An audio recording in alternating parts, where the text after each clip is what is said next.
is rock, rock, rock that rockabilly. Rock to keep them rocking, rock and roll. All right. Well, I rocked over Italy and I rocked over Spain. We going rock, rock, rock. They were rocking and rolling. Rock, rock, rock. I'm too tired to rock.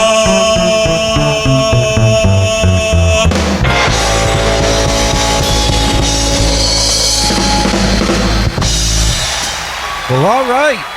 Welcome to the It's Only Rock and Roll podcast. I'm Don 𝗵𝘃𝗧𝗘, and you may have noticed that today's opening theme was made up of songs entirely by rockabilly legend Robert Gordon, and there's good reason for that. In a few moments, Robert will be joining us on the show to talk about his 5-decade career and a killer new album, Rockabilly for Life, which we'll be hearing some cuts from shortly. My guest today grew out of a burgeoning New York City punk scene to spearhead the rock and roll revival of the late 70s and early 80s. Teaming up with guitar legend Link Wray on his first 2 albums, Billboard magazine heralded him the new voice of rock and roll. And fast forward 40 years later, and he's back with a new CD, Rockabilly for Life. Please welcome to the It's Only Rock and Roll podcast, my hero, Robert Gordon.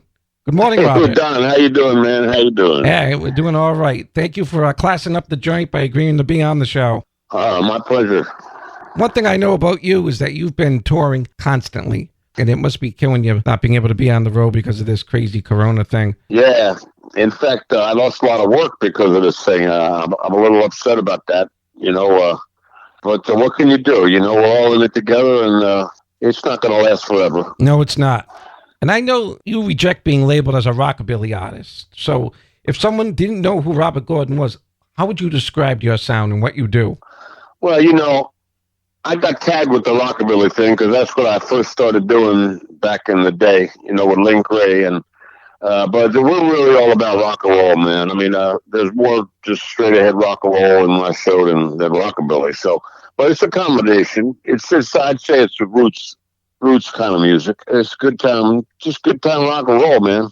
And you grew up in the Washington, D.C. area, Maryland? That's right, Bethesda. So you must have seen a lot of great acts come through. What was some of the... Well, in the early days, in the 60s, it was like mostly local bands, but there were some good groups like the Chartbusters and the British Walkers. They were like on the verge of going national. They were great. But then when I got into my mid to late teens, we used to go to the Howard Theater, which was like the Apollo in New York. So we saw the great Motown acts, of that period. Sure. And it was really amazing. I mean, it was an all-black theater, basically, and I must say I was one of the only white people in the place, but I didn't care, man. It was just so fucking cool. Sure. Obviously, when you were very young, you were listening to the earliest rock and roll that was coming through the radio. What were you listening to as a kid? What were some of the songs, some of the artists that grabbed you? Buddy Holly, Gene Vincent, Eddie Cochran, Jackie Wilson, all the greats, man. Sure. Little Richard. I mean, I'm 73, so I was there. I was there at the beginning.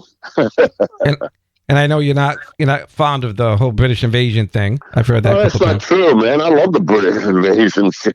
Cool. I love all that early stuff, man. I saw the Animals when they first came to the States. I mean, I was young. They were, they just, they had just started out.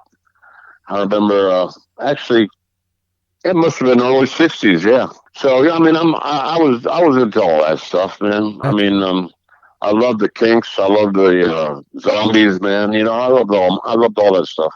In the 70s, you got involved with the punk new wave scene that was starting out. You had that band, great band, Tough Darts. Yeah, well, we were sort of one of the premier acts at that time, and we all rehearsed in the same joint. Ramones, Debbie Harry, Television, Richard Hell. We were all there, and they thought we were going to be the group to break out, but I left that group because I tell you the truth, it was pretty sadistic. The lyrics were pretty chauvinistic, and I tell you the truth, I was into more of the roots thing. Sure. And actually, I didn't know that Seymour Stein wanted to sign me. That was Sire Records. I went with with Private stock? Private Stock. Yeah, and then went on to RCA, of course. Right. But I have no regrets. I mean, I did 5 albums for RCA, and they were amazing. Sure. And I've made numerous independent albums, and as you said, I have a brand new one out on 𝗀𝗄𝗧𝗃 Records. I'm very, very happy with. I hope people get a chance to hear it. I don't know what kind of promotion they have, but I know it's on eBay. And it's called Rockabilly for Life, and it's a lot of great obscure tunes that they wanted me to do something that people know me for, that type of music. So right. I actually took out the old vinyl, found more old albums than I knew I had, and found some great songs. So I think people will like it. Oh yeah, I definitely want to play Steady with Betty. That's a great song. Unfortunately, the version you have is not the good version. They made a bit of an error on that one track. I hate to tell you. What happened? See, I insisted that they put all the original reference mixes on the album, so you have the mixes with special guests 1 through 15, and then 16 through 30 is all the actual reference mixes. And unfortunately, I think they used the same mix for that one track, Steady with Betty, and that happens to be one of my favorite tracks.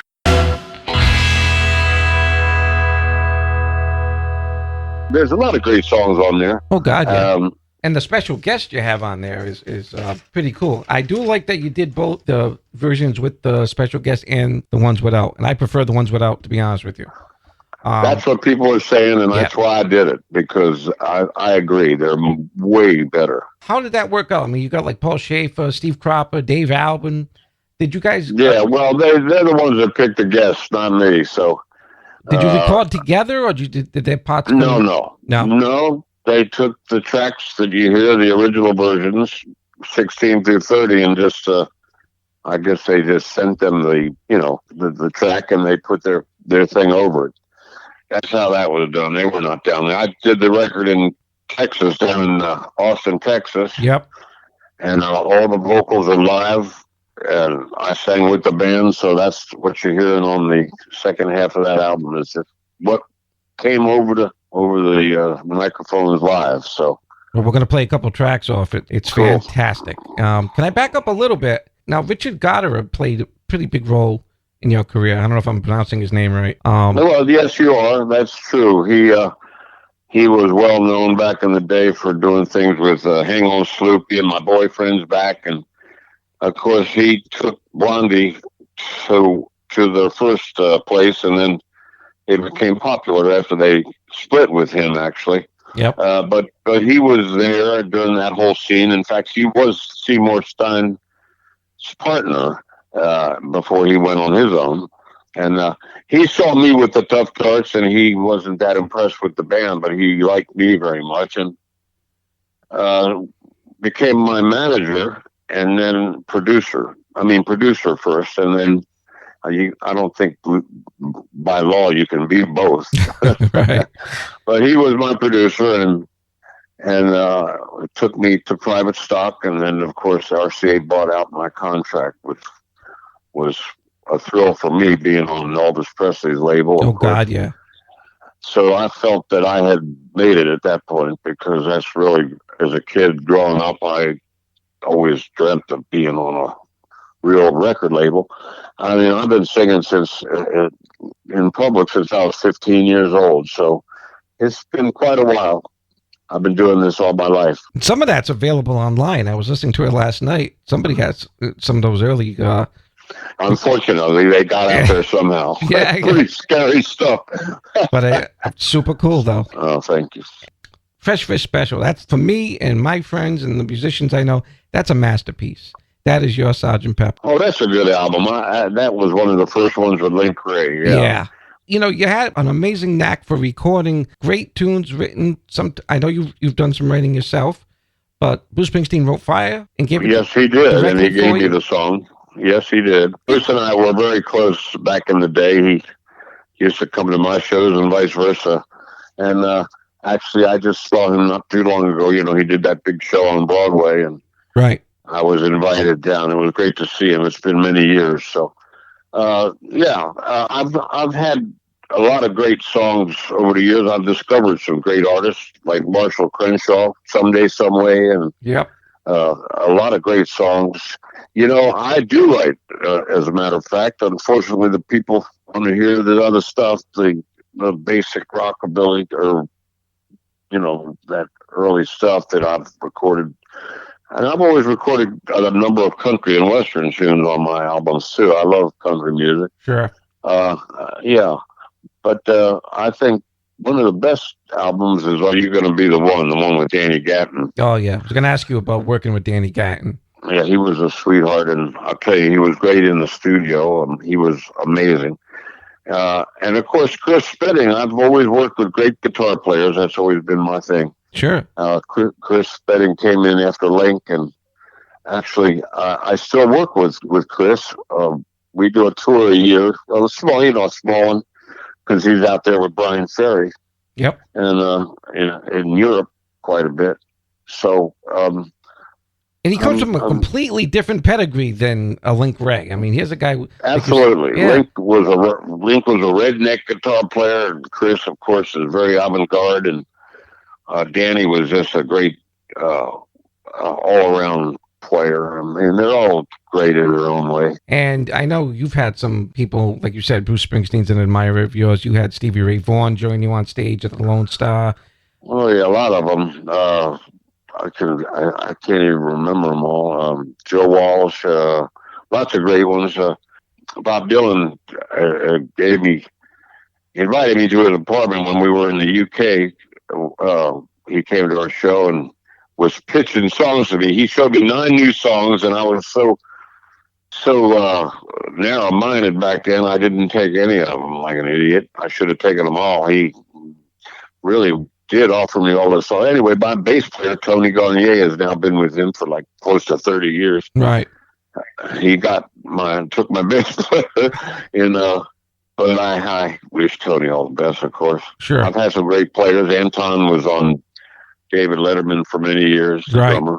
And, so I like to surround myself with great players. I'm working with, of course, Tommy Price, who was with Joan Jett and Billy Idol for many years, and Rob Stoner, who was with Dylan back in the day. So, and I have a great guitarist now. His name is Steve Conti. He's a terrific player. So hopefully this thing will end and we'll get back on the road. Absolutely. I do want to talk a little bit about the differences between American taste and the rest of the world, who seems to have taste when it comes to rock and roll. Well, I'll tell you the truth, all the countries in Europe are different, every one of them. You can play in Spain and they go nuts. You can play actually I played in Asia and they don't make a sound until the end of the concert. Yeah. In fact, I'll never forget the first time I played there. I thought we were bombing because they weren't making any noise after each song. But then at the end of the concert, they went wild. So, I mean, it's different everywhere. I love playing in the States, of course. You were talking about Japan. George Harrison said the same thing when he went over there with Clapton. He couldn't, he's expecting it to be like, like it was. Happened. And he said, Jesus. I'm not going on tour around the world now. If this is the response I'm getting, something's wrong. No, it's just the way they are. It's their culture, right? Yeah, and then at the end of the concert, they go wild. Right, yeah. Right. Well, that's right. All right, one last question. Best gig, worst gig? Oh, man, you kidding me? Okay, I'll tell you. I don't know about, one of the worst, I guess the worst gig was when I was with Chris early on, and we opened up for Brian Ferry, of all people. And it was I think it was in Boston, I'm not sure, in a big venue. And that's when I first started, started out, and they didn't understand my music at all, Brian Ferry's audience. Yeah. And it was a little scary. I'm sure there have been other incidences. But that was sticks in my mind. I'm not used to getting a negative response, and that was kind of scary. But best gig, good Lord, I don't know. I've had so many great gigs, man. I'll just say that the Lone Star Cafe in New York City, which is gone now, Yep. used to be such a wonderful venue. It was like a small roadhouse, and we sort of owned that place. We could play there anytime. And I'll never forget, I was on stage. We were in the middle of a song, and my drummer, Bobby Chouinard, God rest his soul, he was a fantastic drummer. He was poking me in the back, and I finally turned around and said, "What the hell's going on?" And he's pointing over here. And Tom Jones was standing right in front of the stage, man. Oh, wow. You know, it was such a blast, you know, and I mean, everybody under the sun came to see us. We were like really, as Bobby used to say, hellified band back then. We were pretty scary band back then. And you know, the Stones would come. Everybody came, you know, to see us. Sure. You name them. And so that was a great time. And the Palladium in New York we used to play, and you know, we just I've had many great memories. And the Pink Pop Festival in Europe, I think we played to 100,000 people. So I mean, I've been out there a long time. Yes, that's Robert Gordon from his new album Rockabilly for Life. Get it everywhere fine records are sold, which is basically the internet these days.